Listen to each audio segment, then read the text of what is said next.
આજે માતૃત્વ દિવસ છે, પણ બગદાણા ધામમાં નિષ્કામ સેવા કરતી એ હજારો માતાઓ અને બહેનોને યાદ કર્યા વિના આ દિવસ અધૂરો છે.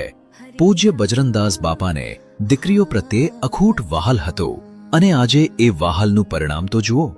આજે 23,000થી વધારે બહેનોનું એક વિરાટ સૈન્ય બગદાણા ધામમાં સેવા કરવા હર હંમેશ તત્પર રહે છે.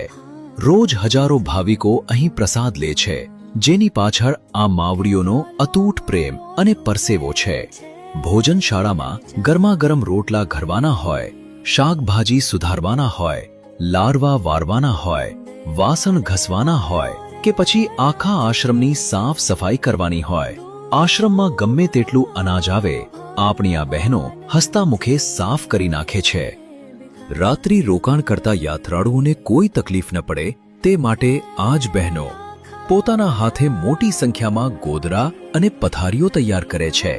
પણ સૌથી રૂવાડા ઊભા કરી દે તેવી વાત તો એ છે કે આ માતાઓ અને બહેનો એક પણ રૂપિયો લીધા વગર સંપૂર્ણ નિસ્વાર્થ ભાવે સેવા કરે છે. આશ્રમમાં સેવાની જે તારીખ નક્કી હોય ત્યારે પોતાના ખર્ચે અને પોતાના વાહનમાં તેઓ બગદાણા પહોંચી જાય છે.